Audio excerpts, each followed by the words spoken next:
Alors Anne, je crois que ton micro est activé. Oui, alors là, je viens de changer de mon téléphone Ouais, à mon ordinateur.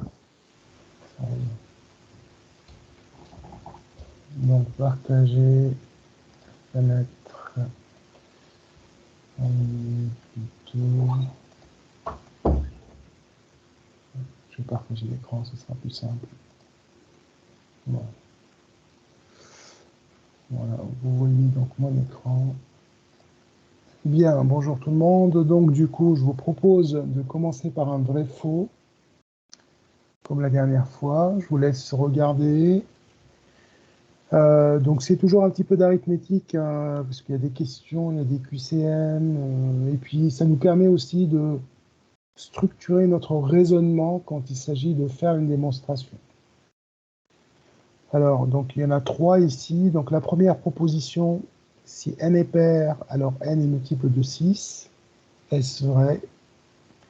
La deuxième proposition, si n est multiple de 6, alors n est pair. Donc c'est la réciproque de la première. Et la troisième, pour finir, on a un nombre x qui est supérieur à 3, donc il est supérieur à 2. On voudrait savoir si c'est vrai.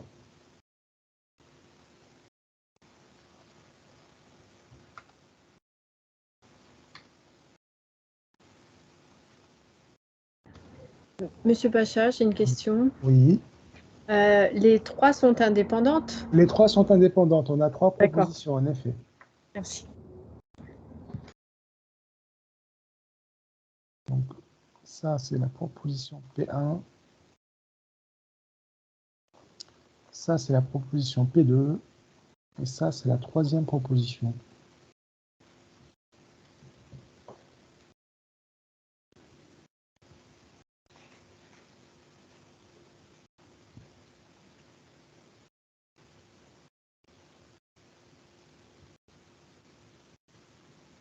Alors, l'idée, donc, on attend une justification. On ne veut pas une réponse comme ça, sans justification.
Alors, est-ce que quelqu'un peut se proposer pour la première?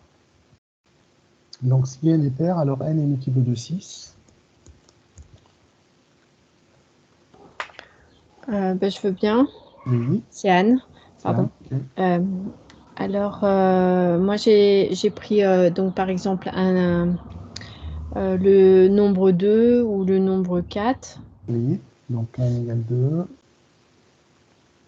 Et Alors, donc, tu dis, si n égale 2 et que je multiplie par 3, oui, ça fait un total de 6. oui, oui. Et donc, du coup, eh bien, n est un multiple de 6. Ok, alors le n de départ, c'est bien n égale 2. Oui, Donc le n, c'est toujours 2. le n, c'est toujours 2, oui. Oui, donc je pense que tu ne comprends pas la notion de la question. Tu n'as pas compris la notion de multiple Ah, de 6. Alors, qu'est-ce que ça veut dire multiple de 6? Donc si j'ai un nombre A, multiple de 6, ça veut dire que le A, je peux l'écrire sous la forme de... Enfin, il est dans la table de 6, si tu veux. Donc je peux 36, par l'écrire, exemple. voilà, D'accord, 36, je peux l'écrire 6 fois K. D'accord? d'accord. Donc K fois 6, 6K. Donc un multiple de 6, c'est un nombre qui va s'écrire sous la forme de 6K. Donc par exemple 6, 12, etc., 18, 24. Donc ici, qu'est-ce qu'on nous dit? On nous dit un nombre est pair, alors il est forcément multiple de 6. Et donc tu as bien démarré, parce que tu as choisi un nombre pair. Il y a 2, tu es d'accord avec Ouais. toi? 2 est Oui. un nombre pair. Est-ce que 2 est un multiple de 6? Ben non, Ben non. puisqu'on ne peut pas le multiplier par... Non, Enfin, non, parce qu'on ne peut dans pas le le cas, diviser par 6. ouais, on ne peut pas le D'accord? diviser par 6, oui. Donc c'est pareil, hein, donc la notion de multiple de 6, donc A est un multiple de 6, donc A est un multiple de 6, ça veut dire la même chose que A est divisible par 6. Mm. Ça veut dire que 6 est un diviseur de A. D'accord? Donc ça, tous ces trois définitions, enfin, ce sont les mêmes, quoi. Hein. Donc A multiple de 6, A, ça veut dire que A est divisible par 6. Autrement dit, 6 divise A. Ça veut dire que si je prends ce nombre et je le divise par 6, je vais trouver un reste égal à 0. D'accord? Oui, Donc oui. si n est pair, on n'a pas forcément n multiple de 6. D'accord? Donc n égale 2, d'accord, qui est pair, hein, sûr, mais 2 n'est pas un multiple de 6. Donc forcément, donc cette proposition P1 est fausse. Donc je viens de le justifier en prenant un contre-exemple. Alors j'ai pris n égale 2, mais j'aurais pu prendre un nombre encore pair et qui n'est pas multiple de 6. J'aurais pu prendre n égale 4, d'accord, ça marche aussi. Donc pour n égale 4, ça marche aussi. Mais je peux aussi prendre un nombre plus grand que 6, parce que si vous prenez n égale 8, bah 8 est pair, mais n'est pas multiple de 6. Bah on peut prendre égal 12 aussi, etc. D'accord? Donc, ce n'est pas parce que j'ai un nombre pair qu'il est forcément multiple de 6. Bon, vous avez compris, donc du coup, P2 me dit le contraire, enfin plutôt la réciproque. Si n est multiple de 6, alors n est pair. Est-ce que ça, c'est vrai?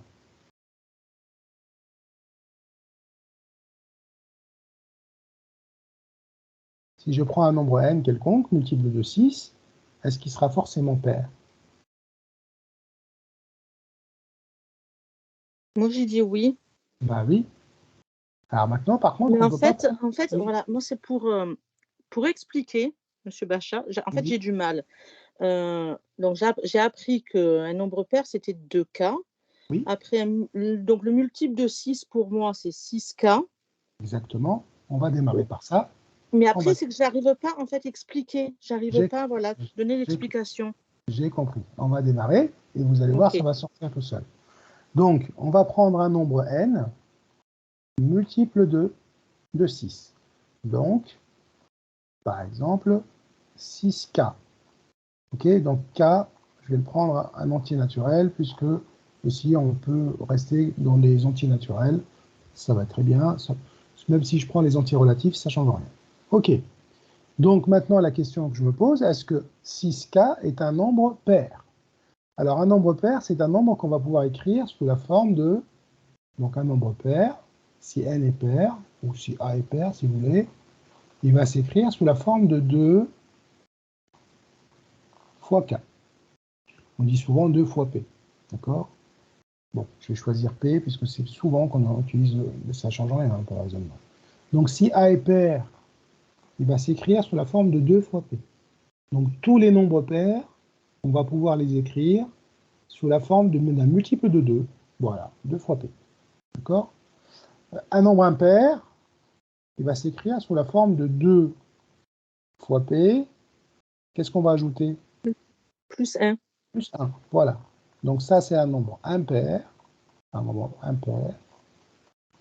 Donc si je prends p égale 0, ça sera 2 fois 0 plus 1. Donc ça sera 1. Si je prends 1, ça sera 2 fois 1 plus 1, ça fait 3. Donc 1, 3, 5, etc. Donc j'aurai tous les nombres impairs. Et ici, a égale 2p, donc ça sera forcément p. Donc maintenant, est-ce que mon nombre multiple de 6 est un nombre pair? Il va falloir que j'exhibe une écriture sous la forme de 2 fois quelque chose.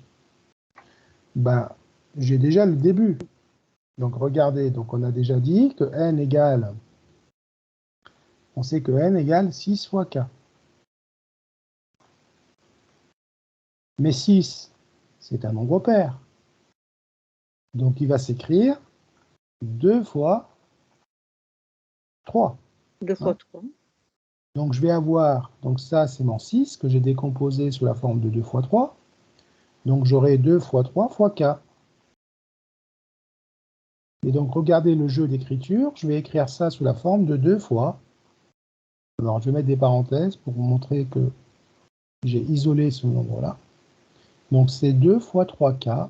Alors supposons qu'on appelle ça un nombre j ou k', un autre nombre. Eh bien je viens d'écrire n sous la forme de 2 fois k'. D'accord? Ou 2 fois p, tiens, je vais utiliser le p là. D'accord? Donc si j'appelle 3k, ce nombre-là, 3k, p, donc je viens d'écrire n sous la forme de 2 fois p. D'accord? Donc c'est un nombre pair. Donc n est pair.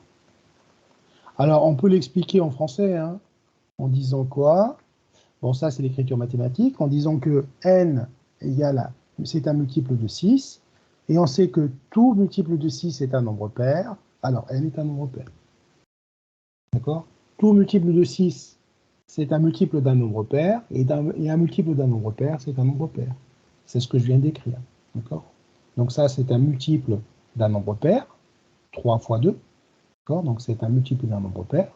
Et un multiple d'un nombre qui est déjà multiple de 2, donc ça sera forcément pair. Ok? Est-ce que c'est un peu mieux, Stéphanie, ou pas? Oui, c'est bon. Voilà. Donc Oui, on oui. commence d'abord par écrire un multiple d'un nombre. S'il est pair, ben, je vais sortir le 2 et montrer que ce nombre-là, il s'écrit 2 fois un autre nombre, un autre entier. Par contre, Monsieur Bacha, l'explication, soit on écrit donc la phrase donc en français, ou soit l'écriture, comme vous avez fait l'écriture mathématique. Oui, là, il vaut mieux l'écrire en écriture mathématique pour montrer que vous maîtrisez l'écriture. C'est mieux. Hein. Donc on Si fait vous... ressortir, voilà, Oui, n égale 6k égale 2 fois 3 fois voilà, k. Donc comme vous avez fait en fait. c'est ça. D'accord? Ok. Donc, je vais juste ajouter ici que P, donc P c'est un, bien sûr, P là, c'est un entier. OK? Et Oui. donc, on n'oublie pas de dire que donc, P2 est vrai. D'accord? On vient de montrer Ok. ça. OK? Donc voilà, c'est le raisonnement qu'on est en train de travailler. Hein. Bon, pour P3, la proposition 3, on nous dit le nombre x est supérieur à 3. Donc, il est supérieur à 2. Est-ce que c'est vrai?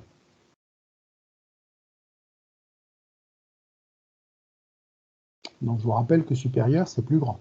Ça veut dire plus grand.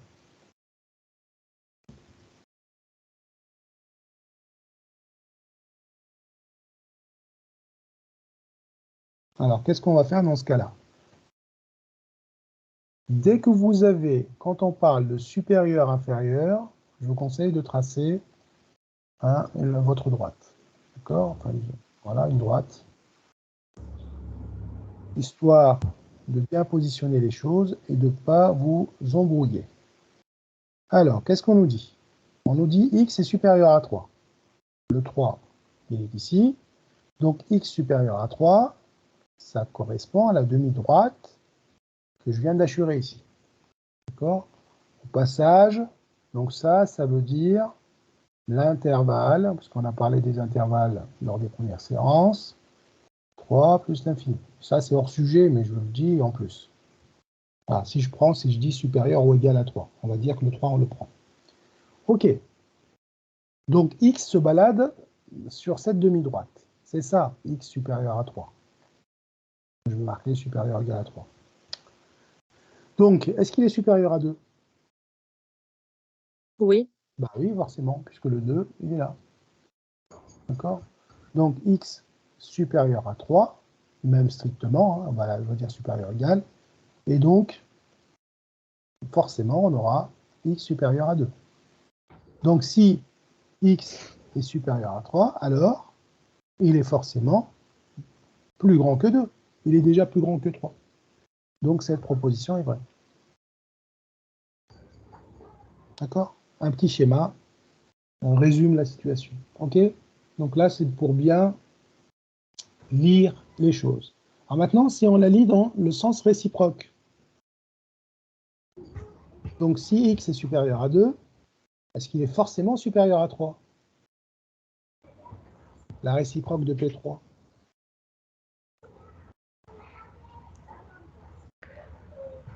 Non, parce que, enfin, je pense que la réponse est non dans la mesure où ça peut être 2,1 jusqu'à 2,9. Voilà. Donc donc la réciproque, donc je vais l'appeler P4.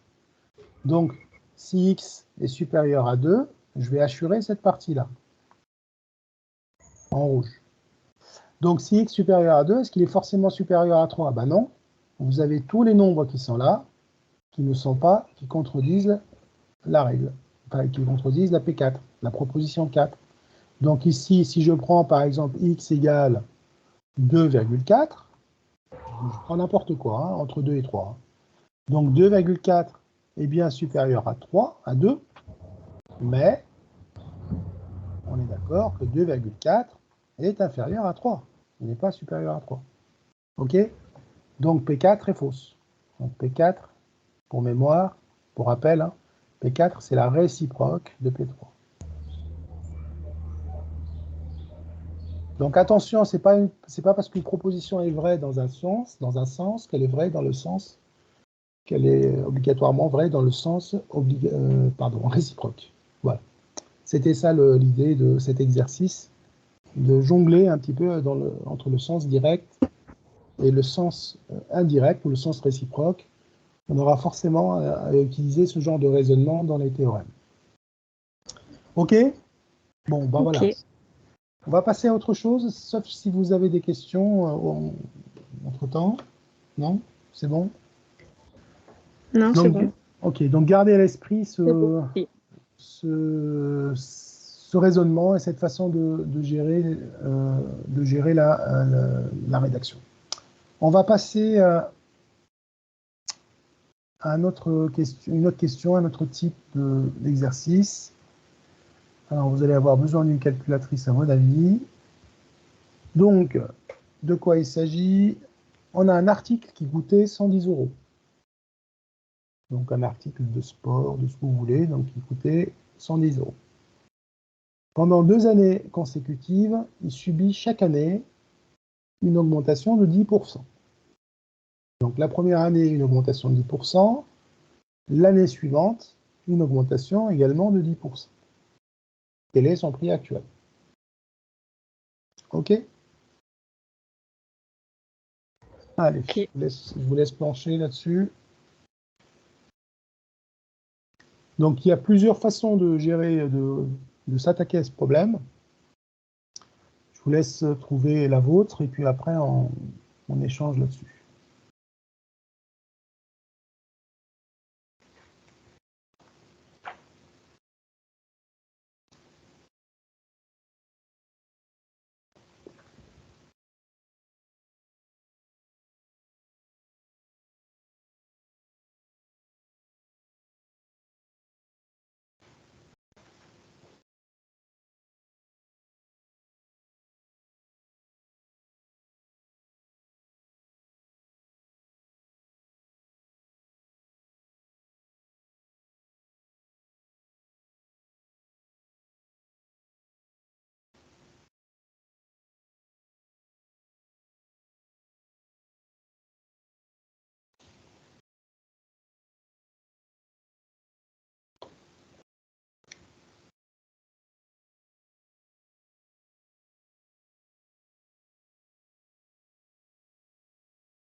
C'est bon pour moi.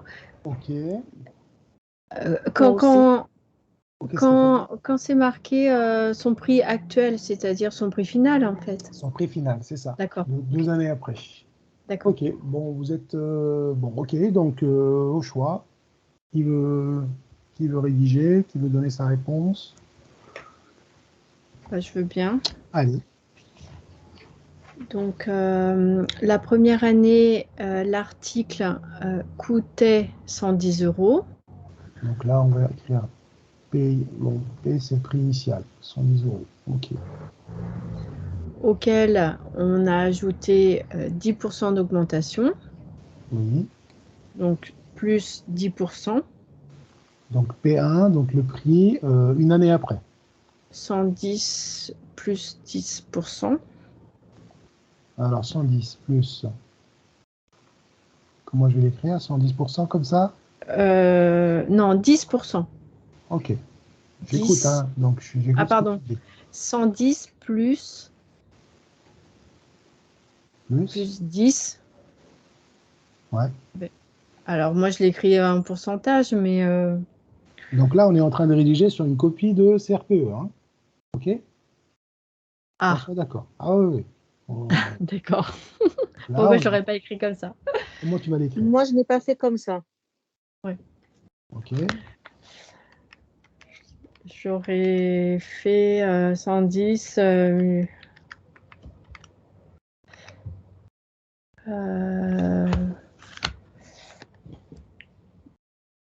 On va essayer d'être le plus clair possible et puis de travailler aussi la rédaction, hein. D'accord, on est d'accord. On travaille bien, aussi bien l'oral que l'écrit.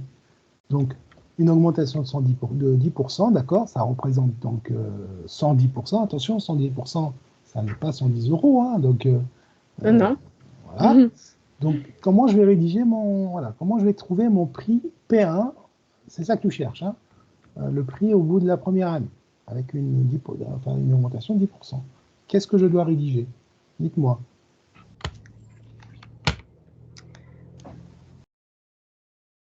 Moi, je suis passée par les coefficients multiplicateurs. Donc, Ok, 110%, c'est fois 1,1. très bien. Alors, je vais Et écrire j'ai en mis, dessous. et en Ah, fait, moi, j'ai mis 110 fois 1,1 puissance 2, puisque c'est sur 2 années. ok. Donc, Et voilà. Donc, s'il n'y ouais. avait que P1, on viendra à P2 après, Oui, Stéphanie. ok. Donc, 110. Donc, ça, c'est le prix initial. D'accord? Donc, ça, c'est le prix initial que je vais écrire en bleu. Donc, ça, c'est P. Et le prix initial. Et donc, tu as dit que tu multiplies par le coefficient multiplicateur, c'est-à-dire, Donc 110%, c'est 1,1 voilà. fois 1,1. Ok, donc là, on est en train de parler de coefficient multiplicateur. Faut que j'explique un petit peu ça. Donc, nous avons une augmentation de 10%, donc ce qui représente donc 110%. Et 110%, c'est tout simplement 110 sur 100, ce qui nous donne directement notre coefficient multiplicateur. Bon, là, parce qu'on a le prix directement, le prix final, sur le prix initial au bout d'un an, ce qui va me donner 1,1. Donc, on multiplie le prix initial par le coefficient au bout d'un an, donc 110 fois 1,1, et tu trouves du coup, pour P1, hein, pas pour P2 pour le moment, 121. 121. On s'arrête au bout de la question P1. Maintenant, si Anne avait voulu trouver la façon de rédiger, parce qu'en fait, ce qu'elle dit à l'oral est vrai, mais elle a du mal à écrire sur le papier sans parler forcément de coefficient multiplicateur. Alors, ben, qu'est-ce que je vais écrire? Eh bien, qu'est-ce que je dois chercher là? J'ai le prix initial plus l'augmentation, en fait. Ici, on doit tout simplement aller chercher l'augmentation. D'accord? Donc là, je réponds à Anne au niveau de la rédaction. Cette augmentation, on sait qu'on a une augmentation de combien? On a une 10%. augmentation de 10%. Donc cette augmentation, je peux la calculer à part. Donc 10%, c'est tout simplement 10 centièmes. J'ai le droit de l'écrire à 10%. Donc je vous déconseille d'écrire ça comme ça en pourcentage perdu, parce que 110 plus 10%, ça ne veut rien dire. On ne peut pas mélanger, je vous l'ai dit en début d'année, hein, attention au mélange quand vous mélangez des euros plus des pourcentages comme ça. Ce sont deux unités différentes. Voilà. Un pourcentage, il faut l'appliquer. Il ne faut pas le laisser comme ça. On va justement l'appliquer, c'est-à-dire, donc là j'ai mon pourcentage, de combien? Eh bien du prix initial, de 110 euros. Donc maintenant, c'est une quantité en euros. Donc 10% de 110 euros, c'est 10 centièmes fois 110 euros.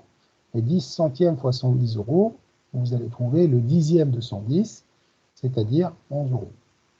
Et donc, du coup, ce qui va m'amener au résultat, hein, donc ce qui fait 110 plus 11, 121 euros. Mais on aurait pu aussi directement écrire l'augmentation, 10% de 110 ici. D'accord? Mais en fait, en l'ayant écrit ici, ça m'aurait écrit 110 plus 10% fois 110. Et si je mets 110 en facteur, je vais trouver le même. Je vais trouver 110 facteur de 1 plus 10%, 10 centièmes. Et ce 1 plus 10 centièmes, c'est le fameux 1,1 qu'on a appelé ici le coefficient multiplicateur. OK? Alors, quelle est la force de ce coefficient multiplicateur? Elle l'a dit Stéphanie très bien, c'est qu'on peut ne pas aller chercher le prix au bout de la première année. Puisqu'on sait qu'on peut directement passer à P2 et en multipliant les coefficients multiplicateurs. la première année, donc 110 € sur mon prix initial. La première année, on a eu, mais entre parenthèses, mais les parenthèses n'ont aucun intérêt ici, mais c'est juste pour vous montrer que c'est la première année. Donc la première année, on a eu 10% d'augmentation, ce qui nous a donné le coefficient multiplicateur de 1,1. D'accord, donc 100% plus 10%, ce qui fait 110%. Multiplié par, encore une fois, une augmentation de 10%. Ce qui va me donner donc 110 fois, si vous voulez, 1,1 au carré. D'accord? Vous allez me dire, mais c'est pas compliqué, mais on peut facilement aussi calculer P2. Alors attention, P2, on va appliquer une augmentation de 10% sur 121 €, pas 110. Ce qui revient à faire 121 fois 1,1. Vous avez vu que le 121, c'était déjà 110 fois 1,1, donc ce qui fait 110 fois 1,1 fois 1,1, et on retrouve notre formule de départ. D'accord? Donc celle-là, combien ça fait? 121 fois 1,1, vous avez trouvé?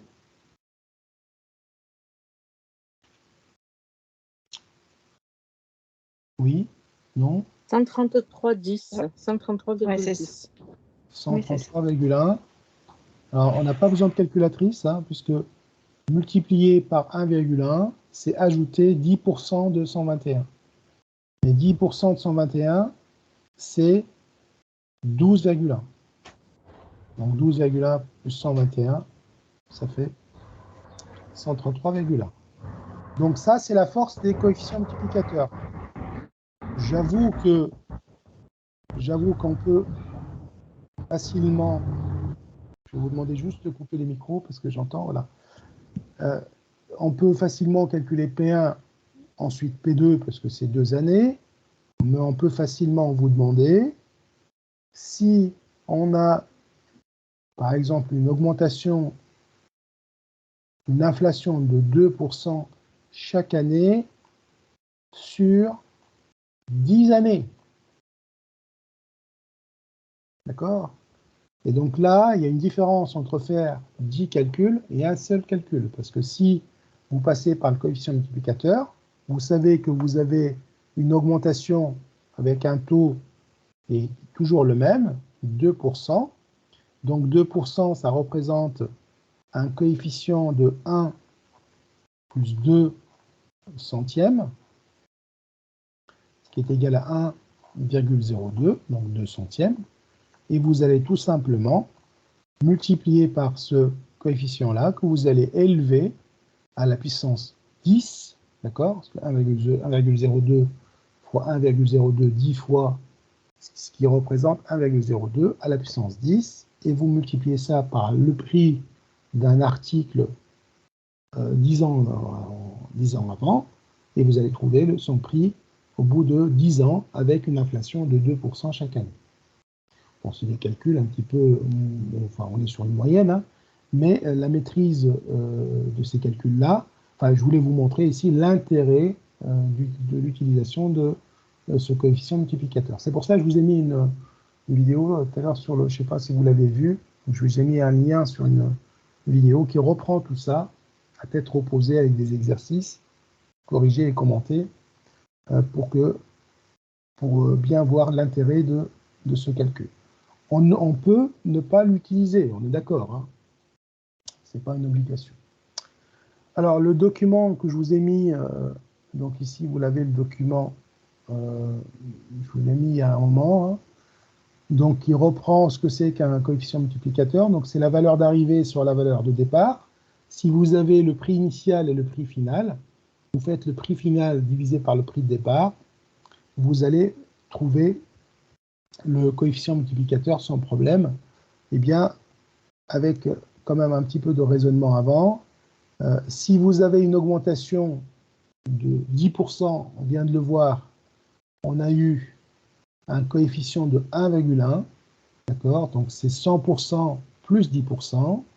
Si j'avais 20%, j'aurais eu 1,2, d'accord? Maintenant, si j'ai une baisse une baisse, ça va se traduire par un coefficient qui est plus petit que 1, d'accord? Donc, vous allez avoir les calculs ici. Donc, une baisse, ça va se traduire par 1 moins le coefficient multiplicateur. Donc, exemple, je prends un exemple ici.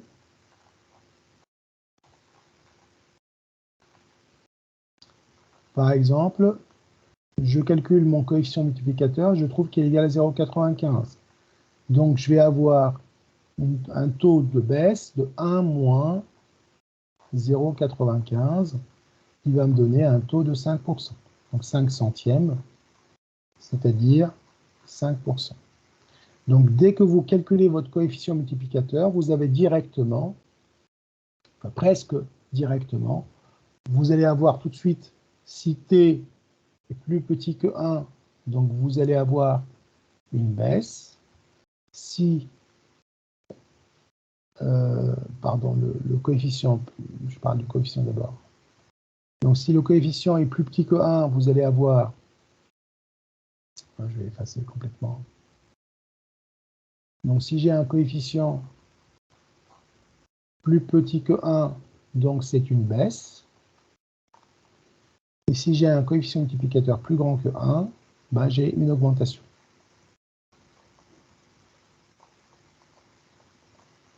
OK? Et vous allez pouvoir trouver le taux d'augmentation. Le taux, c'est le fameux T.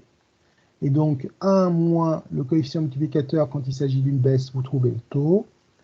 Et si c'est une augmentation, ben vous allez faire le calcul qu'on vient de faire juste avant.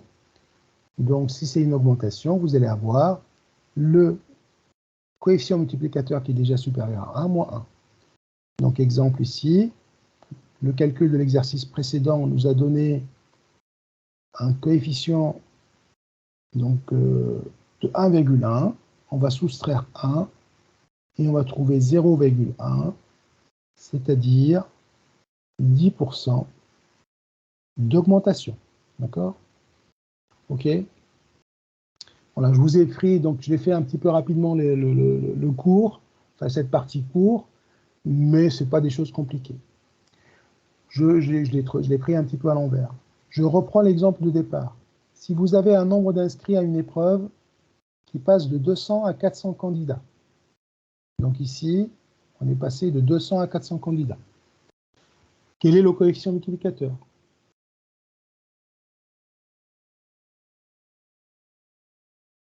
Donc, toujours la valeur d'arrivée.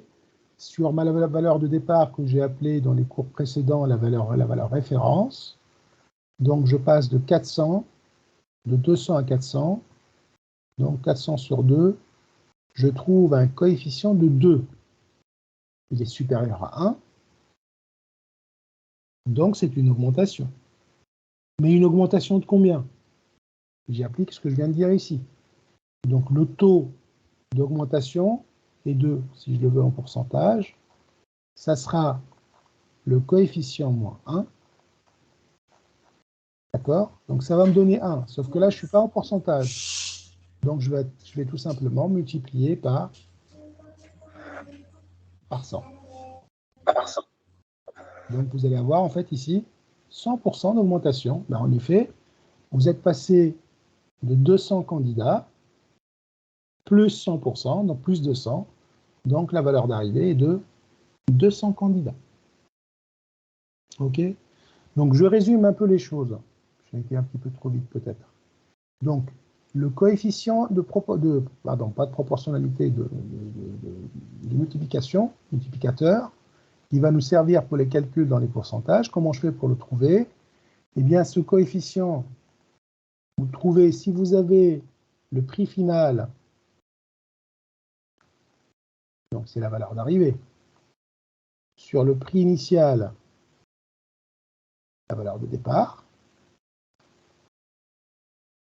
il vous donne un nombre qu'on appelle un coefficient. Vous avez deux cas de figure. Il est plus petit que 1, donc c'est une baisse. Plus grand que 1, c'est une augmentation.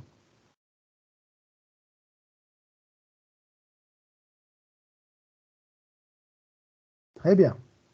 Maintenant, mais c'est une augmentation de quel pourcentage? Donc, quel est le taux? Eh bien, pour trouver le taux, que je vais appeler T, taux en pourcentage, ici c'est une baisse, donc c'est inférieur à 1.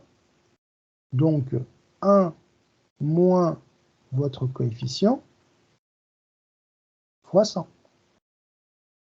Sinon, vous allez vous retrouver avec un résultat négatif.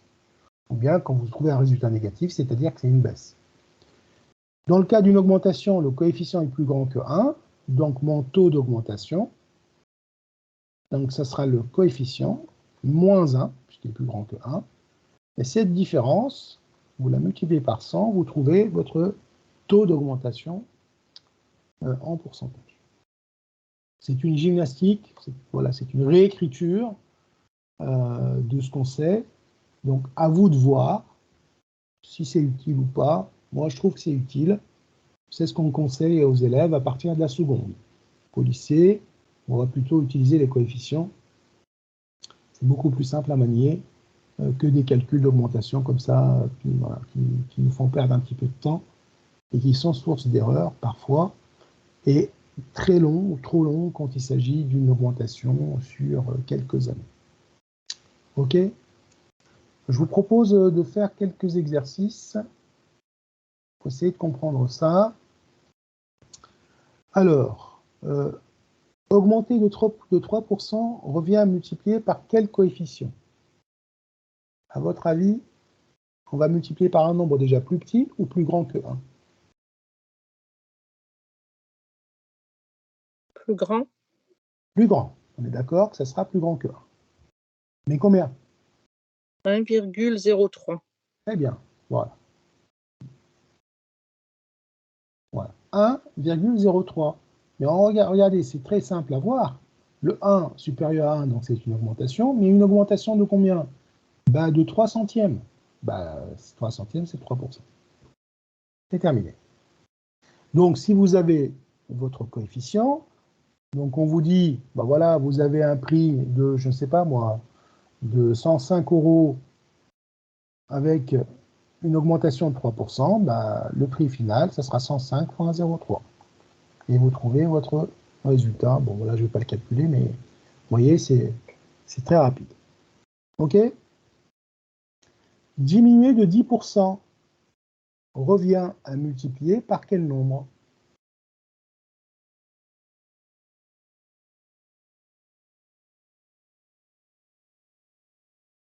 Je laisse la parole à Elsa ou à Anne, si Oui. elles veulent.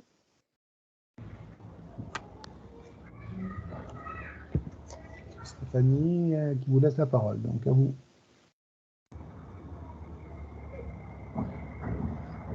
Bon, je me lance, je ne sais pas si c'est bon. C'est moins de 1. Exactement, combien? Donc 10%. J'hésite entre 0,9 et 0,1 pour tout vous dire. Alors, Je ne suis pas habituée à oui, utiliser je comprends. les... Donc c'est 1, regarde, 1 moins 10%, moins le taux.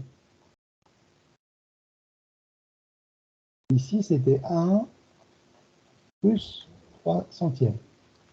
D'accord? Donc 1 moins 10%, ça fait 1 moins un dixième, c'est la même chose. Parce que 10%, c'est un dixième. Et donc là, c'est 0,9. Donc c'est bien inférieur à 1. Donc c'est bien une baisse. Et donc pareil, maintenant je prends le coefficient, je le multiplie par le prix initial et je retrouve mon résultat. Alors attention, dans certains exercices, on va vous donner le prix final. Si par exemple j'ai P2 égale 350 € et je sais que j'ai un coefficient de égal à 1,1, alors attention, il va falloir réfléchir avant de calculer là. Hein. Donc vous avez votre P2, donc ça c'est le prix final, c'est toujours le prix initial fois le coefficient. D'accord? Oui. Mais moi le problème, j'ai pas le prix initial, j'ai le prix final. Donc, votre prix initial, ça sera P2 divisé par le coefficient. Une sorte d'équation. D'accord? Et on retrouve même, on peut le vérifier avec le produit en croix. Donc P2 fois 1, qui est P2, est bien égal à P1 fois le coefficient. D'accord? Donc ici, le calcul n'est pas immédiat. Il va falloir faire un petit détour. Donc P1, c'est 350 divisé par le coefficient. C'était pour vous dire, quand on va tout droit, c'est-à-dire on part de P1 vers P2, c'est une multiplication par le coefficient. Si vous revenez en arrière, retenez-le, c'est une division. Et on peut vérifier le résultat après en prenant P1 et qui va être plus petit que P2, hein, c'est normal, puisque c'est une augmentation, et refaire l'opération dans l'autre sens. Ok, il faut revoir ça tranquillement, hein, si vous n'êtes pas à l'aise. Voilà, il faut bien le poser sur le papier, bien regarder les choses en face. N'essayez pas de mettre ça sous le tapis, hein, ça peut être des questions à l'oral, hein, sur leçon. Donc essayez de bien maîtriser ces choses-là, c'est pas compliqué. Il faut juste les digérer pour les comprendre d'abord et s'en convaincre de l'utilité de la chose. On passe à la 3. Augmenter de 7% revient à multiplier par combien? Alors peut-être Elsa qui n'a pas encore pris la parole.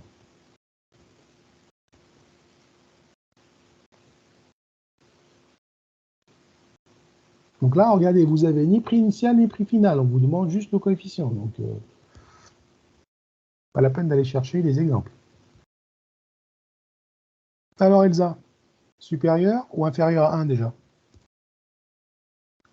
Elle n'a peut-être pas de micro. Non, je ne sais pas, la dernière fois, il n'y avait pas de micro. Elle a noté la réponse dans le chat. Ok, je ne le vois oui, pas. Elle donc... a mis 1,07. Ok, parfait. Donc c'est bien ça, puisque c'est une augmentation, donc on sera supérieur à 1, donc 1 plus 7 centièmes, merci, et donc 1,07, c'est parfait. Diminuer de 3% revient à multiplier par quel nombre? 0,97. On est d'accord. Donc c'est 1 moins 3%, et le 1 moins 3% nous donnera directement un nombre plus petit que 1, c'est normal, et qui est égal à 0,97. Bon, c'est un peu plus clair ou pas? Il faut du temps, hein, pour que les choses s'installent. D'accord? Et si vous n'avez pas suivi les autres séances sur les pourcentages, peut-être que ça peut vous perturber, je ne sais pas. En tout cas, je parle à ceux qui nous regardent en replay. Il faudra bien prendre les séances dans l'ordre chronologique pour que les choses s'installent aussi. Il faut que le cerveau range les choses dans l'ordre pour pouvoir les ressortir et les revoir dans le désordre. Il faut déjà les avoir ordonnés pour pouvoir jouer à ça. Ok. Une petite question. Voilà, un petit exercice.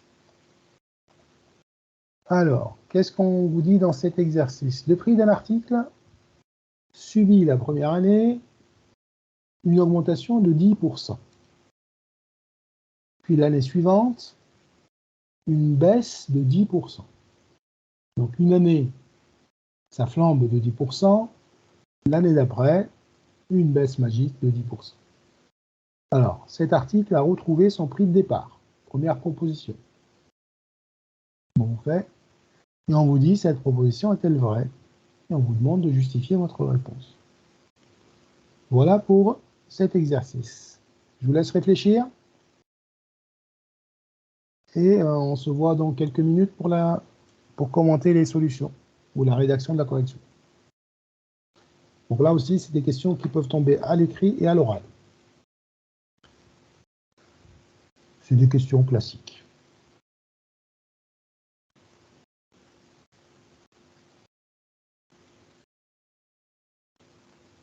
Juste une question, à l'oral, on a le droit, la calculatrice? Oui.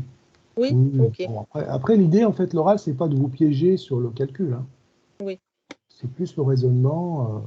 Après, si si c'est 5 fois 8 égale 40 et on sort la calculatrice, c'est gênant. Non, oui, On est d'accord. on est Et- d'accord. on est d'accord. Oui. Ouais. Même si je sais que le stress de l'oral est réel. D'accord, on maîtrise. Faut quand même garder son calme. Non, c'est plus le raisonnement et voilà. Plus la méthodologie en fait.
Alors, est-ce que vous avez une idée?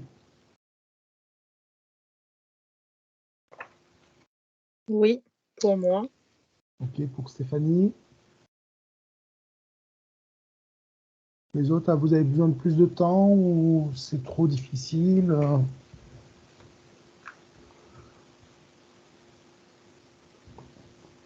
Vous n'avez pas d'idée comment attaquer les choses? Ah, c'est bon pour moi aussi. Ok. Bon. Et Alors. Elsa a marqué oui, c'est vrai. Oh, oui, c'est vrai. Bon. Donc, le prix n'a pas bougé. Les autres, Stéphanie. Moi, j'ai dit que c'était faux. Faux. Ok. Elsa a dit que c'était vrai. Anne? Ben moi, je dirais que c'est faux. Faux. Alors, comment... donc, la réponse, c'est faux. Hein. La réponse, c'est faux. Euh, comment justifier que c'est faux?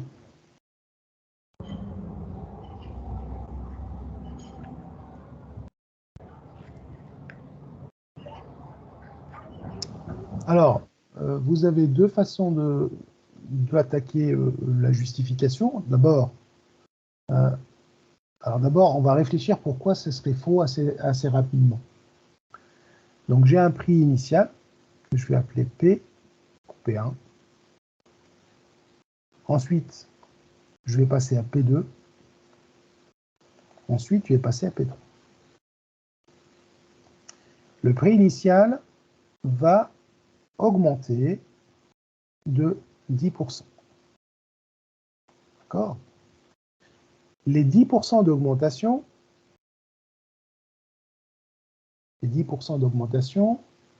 vont être calculés à partir de P1, concerne le prix P1. D'accord? Donc, je vais arriver à un prix P2 plus grand que P1. D'accord? Et maintenant, je vais appliquer une baisse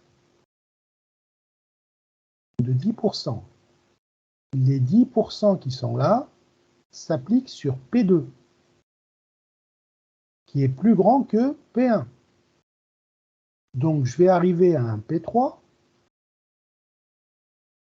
qui est plus petit que P2, parce que ça a baissé, mais qui ne peut pas être égal à P1. Parce que j'ai appliqué 10% sur P2,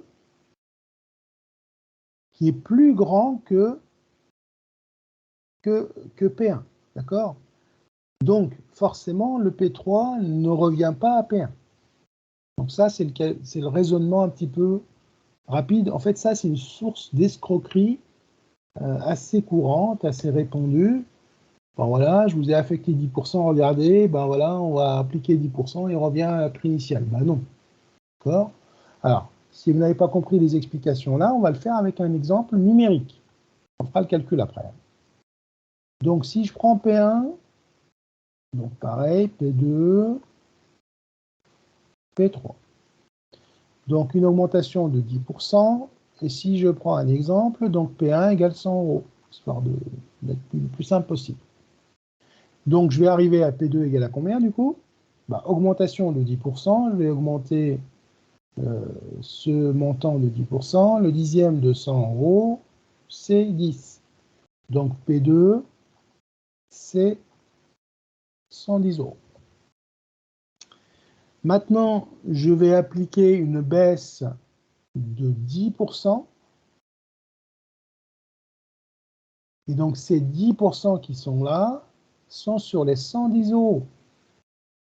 Donc, 10% de 110 euros, c'est le dixième de 110 euros. Et le dixième de 110 euros, c'est 11 euros.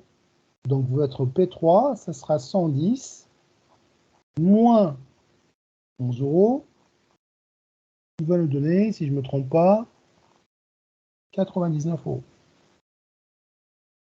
D'accord? OK? Donc, j'augmente de 10%, je passe à 110. Vous baissez de 10%, donc les 10% vont être appliqués sur 110 euros. Donc, en gros, vous allez enlever 11 euros à ce 110, et donc vous arrivez à 99 euros. Donc, vous voyez bien que P3 n'est pas égal à P1. D'accord? Alors maintenant, on n'a pas besoin de faire tout ce raisonnement si on utilise les coefficients ou le coefficient multiplicateur. Donc, augmenter de 10%, c'est multiplier par 1,1. Et baisser, pardon, ça c'est une baisse de 10%. Baisser de 10%, c'est multiplier par 0,9. Et donc, maintenant, passer de P1 à P3, d'accord? Donc, si je passe de P1 à P3, donc là, je vais multiplier par 1,1 fois 0,9. Et donc, 1,1 fois 0,9 n'est pas égal à 1. D'accord? Parce qu'il faut que ça soit égal à 1 pour que P1 soit égal à P3. OK? Voilà pour le raisonnement de cette partie-là. Donc, retenez-le, quand vous appliquez un pourcentage, X%, d'accord? Donc là, ça nous arrange en fait, parce que le prix il est plus faible. Et si on était dans l'autre cas, le prix d'arrivée serait plus élevé que le prix de départ. D'accord? Donc les pourcentages en fait ne s'annulent pas. puisque on est en train d'appliquer des pourcentages sur des quantités qui évoluent. Donc, pour savoir exactement le montant d'arrivée, on va plutôt multiplier les coefficients multiplicateurs, et là, on verra très bien si le prix a bougé ou pas. Si vous voyez que le produit de tous les coefficients vous donne 1, ça veut dire que vous êtes revenu au prix initial. Ça peut arriver, hein. Ben là, auquel cas, ce ne sera pas plus 10%, donc on peut faire évoluer les choses, hein, plus 12, je ne sais pas. Hein. Et donc là, on peut arriver à P1 égale P prix final, si on a le produit de tous ces coefficients égal à 1. Mais en général, augmenter de X% ou baisser de X% et augmenter de X% derrière, on ne revient pas à la situation initiale. Et ça, c'est un exercice classique qu'il faudra connaître et savoir l'expliquer rapidement. Donc là, je vous ai mis plusieurs façons d'expliquer. Vous prenez un exemple numérique, ça suffit largement, d'accord? Sinon, vous prenez, sans prendre un exemple numérique, c'est-à-dire des prix, etc., vous multipliez les coefficients et vous dites bien que, voilà, vous avez le produit de vos coefficients multiplicateurs qui n'est pas égal à 1, donc le prix initial n'est pas égal au prix final. D'accord? J'ai oublié de vous dire que si vous avez un prix final sur ou la valeur finale, si vous avez valeur finale sur valeur initiale égale à 1, vous avez compris que de toute façon rien n'a bougé, quoi. D'accord? Donc si vous avez la valeur finale sur valeur initiale égale 1, c'est que vous avez un coefficient égal à 1, donc c'est-à-dire la valeur finale n'a pas bougé. Donc là, vous avez un prix, une quantité constante. OK? Bon, bravo pour celles qui ont trouvé la réponse, mais c'est normal de tomber sur ce genre de piège. C'est des choses qu'on propose en général pour que élèves ou étudiants tombent dedans. Hein. C'est pour qu'on montre, en fait, attention, quand on manipule des pourcentages, on peut avoir de la manipulation derrière qui peut induire en erreur le consommateur, hein, en général. Ok, qu'on parle de pourcentage ou taux de crédit, etc. Hein, parce que ça, c'est aussi très utilisé par les banquiers. Et attention, hein, donc, les 3% qu'on applique au départ, c'est plus les mêmes 3% qu'on applique au bout de combien d'années de crédit. Hein, puisque le montant de remboursement évolue aussi. Hein, et ça, les banquiers ne vous le disent pas. C'est normal, c'est leur métier. Et leur métier, c'est de gagner de l'argent à partir de ça. Ok. Donc, il nous reste quelques minutes. Est-ce que vous avez des questions? Ça va, ça va mieux? Oui? Bon, pas de réponse, ça veut dire que c'est bon? Non, c'est bon. Ok, alors je vais vous présenter un autre exercice assez rapidement dans le même contexte et après on corrigera l'exercice de Scratch que je traîne depuis je ne sais pas combien de semaines. Comme ça sera fait. Mais cet exercice, il sera rapide, j'espère en tout cas. Donc, on part sur un article qui coûte P1, je prends un exemple simple, 50 €. OK. Donc, ensuite, on va appliquer une augmentation de 5%. OK. Ensuite, on va appliquer une baisse de 10% pour simplifier les calculs. Et enfin, une augmentation de je sais pas moi, 2%. OK. Donc ça, je ne vais pas l'appeler P1, je vais l'appeler le PI initial. Et donc, trouvez-moi le prix final. Donc, P initial, et je voudrais le prix final. Et donc là, j'attends la méthode. J'attends l'utilisation des coefficients multiplicateurs. C'est bon pour moi.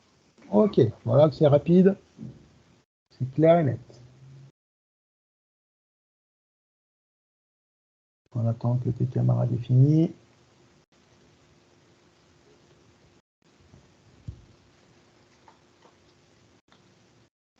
On corrige derrière.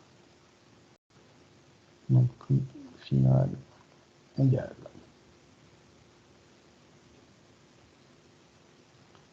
Donc, vous nous faites signe dès que c'est bon, qu'on puisse corriger.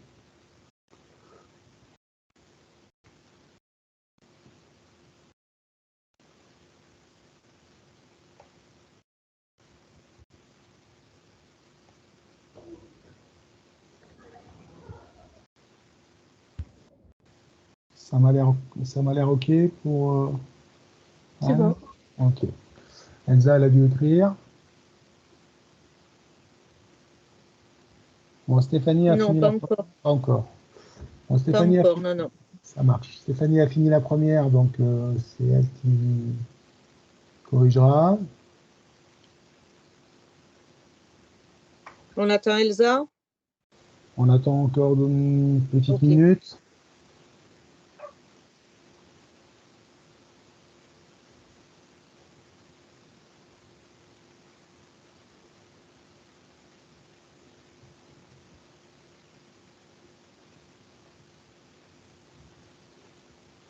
C'est bon pour Elsa. On peut OK. corriger. Allez, c'est parti. Alors, donc, j'ai fait donc 50, donc fois 1,05, c'est le coefficient donc pour 5%, OK.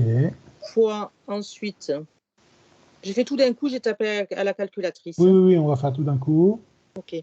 Alors après, les 10%, c'est le coefficient, c'est 0,9. On est d'accord. Et ensuite, le 2%, c'est 1,02, l'augmentation de 2%. Très bien. Donc, juste pour rappeler que l'augmentation de 5%, ça me donne 1 plus 5 centièmes, ce qui nous ramène à 0,5. Celui-là, c'est 1 plus, pardon, 1 moins 10%, donc ce qui me donne 0,9. Et la troisième action, c'est une augmentation, donc 1 plus 2 centièmes, ce qui nous donne 1,02. Et donc, pour passer de là du prix initial final, donc on multiplie tout le monde, et ce qui va nous donner, alors... Donc, ça nous donne 48,195. Voilà. Donc, ça, c'est votre prix final. La question juste, pour finir en beauté, donc si je prends le prix final sur le prix initial, qu'est-ce que je m'attends comme résultat? Ah, là, c'est compliqué, hein? Prix final sur prix initial. Ce quotient va me donner Le indirectement. coefficient multiplicateur. Très bien, va me donner directement le coefficient multiplicateur, qui sera 0, inférieur ou supérieur à 1. il sera inférieur à 1. Et oui, il sera inférieur à 1, puisqu'on passe de 50 à 48, donc c'est une baisse. Et donc, ce coefficient-là, vous l'avez sous vos yeux, qui est ici. C'est le produit de tous les coefficients. En fait, c'est l'action globale, hein, l'action globale des trois variations. Et donc, tu me dis, c'est combien? 0. Alors, ça fait 0,9639. 0,96, 39. Et donc, ça représente une baisse. Est-ce que vous tenez de ce taux en pourcentage? Donc, environ de 4%. Voilà, si c'est environ, ok, mais je le veux exactement. Donc, c'est 1 moins 0,9639. et on va multiplier par 100 pour qu'on ait un résultat en pourcentage. Et donc, j'aurai 3,61.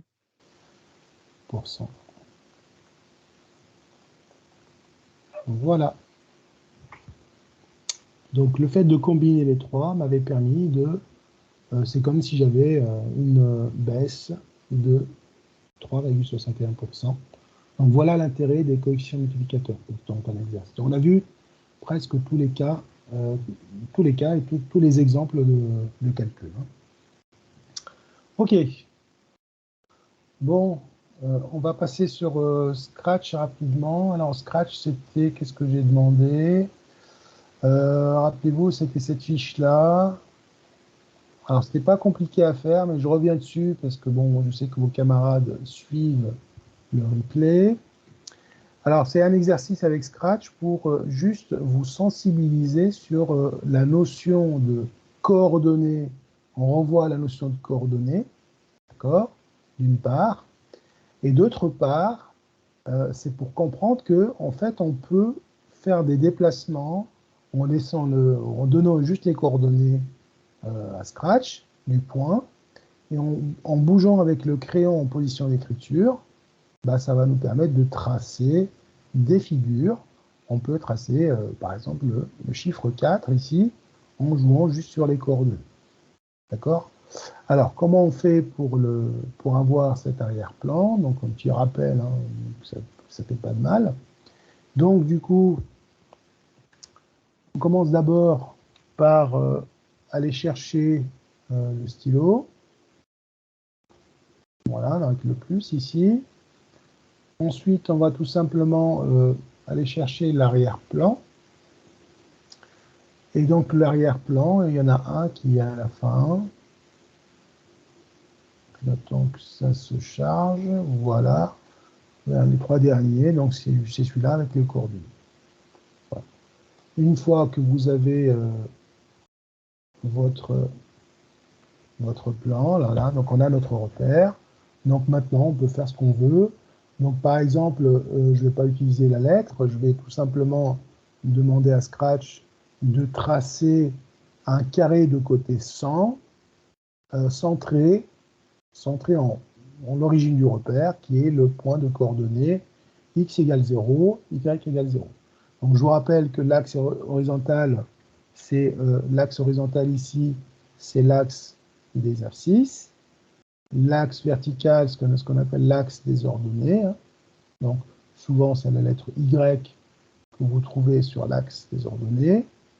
Et l'axe des abscisses, c'est souvent la lettre x.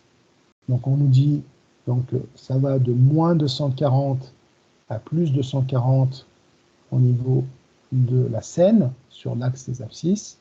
Et pour les ordonnées, on se balade de moins 180 à plus 180. Sur les nombres relatifs négatifs, donc cette zone-là, donc si un point se trouve sur le carré droit supérieur, c'est qu'il a ses coordonnées positives, abscisse positive, ordonnées positives. Si vous êtes dans cette partie-là, le carré ou le quart inférieur gauche, donc ici, les abscisses sont négatives, entre moins 240 et 0, et les ordonnées négatives aussi, entre moins 180 et 0. Alors, si je me mets ici, je vais avoir des abscisses négatives et des ordonnées positives. Enfin, dans cette partie-là, vous avez les abscisses positives et les ordonnées négatives. Dernière chose, quand on donne les coordonnées d'un point, on commence toujours par donner son abscisse et ensuite l'ordonnée. Donc ça se lit toujours x égale, y égale. Donc si je dis le point de coordonnées 50, 100, donc 50 en abscisse, donc je serai là, et 100 en ordonnée, je serai là. Donc je positionne d'abord l'abscisse, et ensuite je regarde l'ordonnée. C'est important, ça nous prépare aussi pour la leçon sur les fonctions, étant donné qu'on utilisera le repérage dans le plan pour pouvoir tracer des courbes ou lire les coordonnées d'un point sur une courbe, ou dans un repère tout simplement. Bien, donc qu'est-ce qu'on va tracer? J'ai dit donc un carré de côté 100 centré en haut, donc je vais partir de là. Donc le démarrage, rappelez-vous, donc on aura toujours le même. Alors pourquoi il ne me donne pas? Je voudrais zoomer un peu. C'est assez zoomé là, c'est bon? Je pense que c'est assez zoomé. Hein. Donc on commence Oui, c'est bon. Oui, c'est bon. Voilà, donc on commence par le drapeau équité. Donc, je vais démarrer ici, x égale 0, y égale 0. Alors ici, la direction ne va pas avoir d'incidence, mais on continue à le mettre, hein. On n'aura pas d'incidence puisqu'on ne va pas tourner, on va tout simplement lui dire d'aller de tel point à tel point. Donc on le met par défaut, comme ça on est tranquille. On n'oublie pas de tout effacer et stylo en position d'écriture. Voilà. Donc le petit programme classique comme d'habitude. Donc maintenant, je voudrais qu'il me trace le premier segment. Donc je vais lui demander d'aller à ce point-là. Donc vous avez deux possibilités, hein. On peut aller en glisser. Donc glisser, ça permet d'aller. On va tester les deux. On va aller en une seconde, donc on va aller tranquillement pour pas brusquer les choses, mais ça n'aura pas d'incidence au niveau du graphique. Donc je vais commencer par le premier. Donc je vais aller à ce point-là. Alors quelles sont les coordonnées de ce point?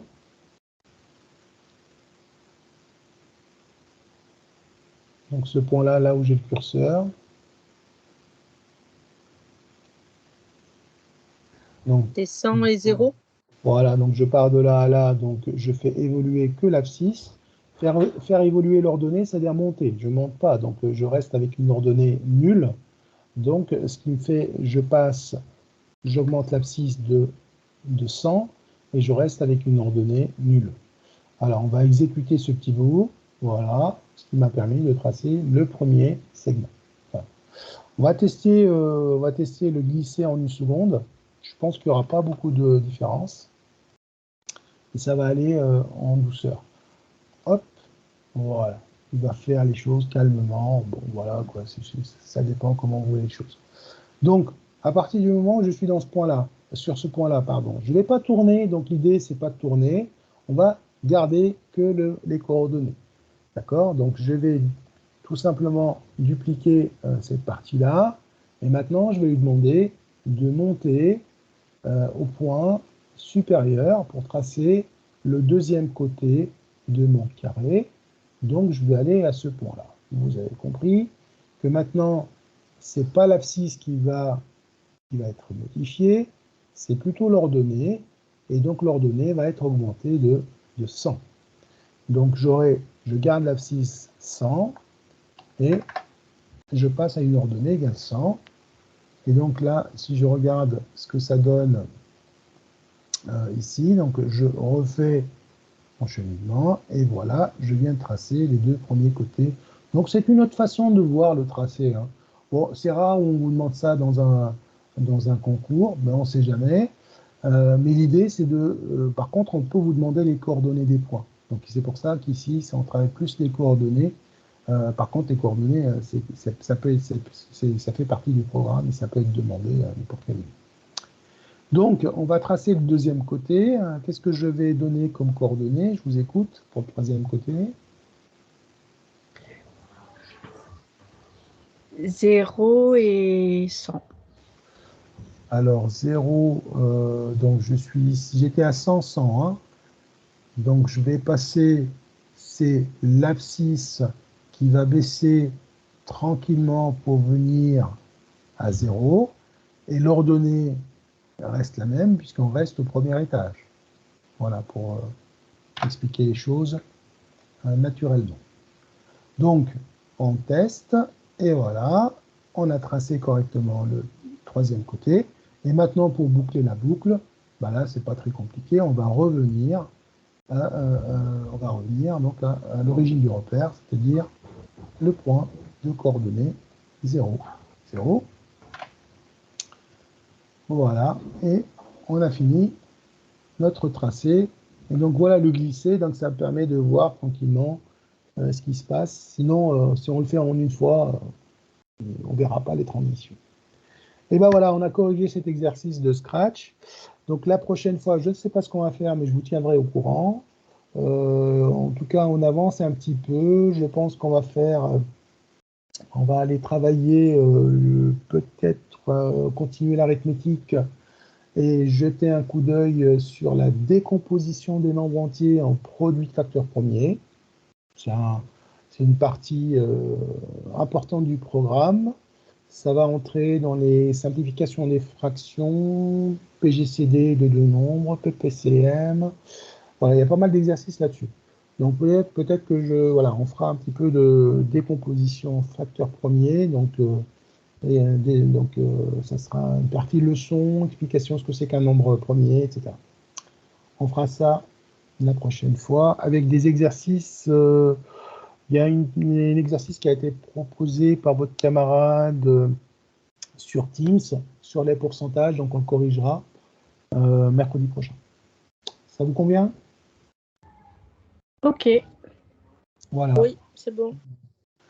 Et donc, si vous avez d'autres demandes, il n'y a pas de problème, vous pouvez demander. Hein. Il n'y a qu'à demander. OK? Bien, Monsieur Bachin, oui. on fera Excel en fait. On fera Excel, oui, on fera un cours, oui, on fera une activité sur Excel. Alors, est-ce que ça sera sous forme d'exercice et derrière, c'est plutôt un exercice type concours ou pas, hein, et je vous explique comment le faire à distance. Oui, on en fera. D'accord. Parce que ça, oui, c'est presque tout le temps dans les concours. C'est tout le temps. Et puis, moi, en fait, je ne comprends pas la notion des dollars, en fait, Ah, ok, bon. Oui, avec les colonnes, voilà. oui, ok. La notion de dollar, c'est juste pour fixer les cellules, mais Oui. on abordera ça tranquillement. Oui, oui, il n'y a pas de Ok. souci. De toute façon, maintenant qu'on a fini les pourcentages, on pourra faire des exercices sur le tableur. Parce que c'est souvent des pourcentages. Ok. Ok. Ok. Voilà, donc je vous dis, passez une bonne soirée. Donc, on se revoit mercredi prochain. Oui. D'accord. Allez, Merci beaucoup. bonne soirée de Bonne santé. soirée. Au Merci. revoir. Au Et revoir tout le monde. Ciao, ciao. bonsoir, à la semaine prochaine. À la prochaine, au revoir. Mercredi, Elsa. Au revoir.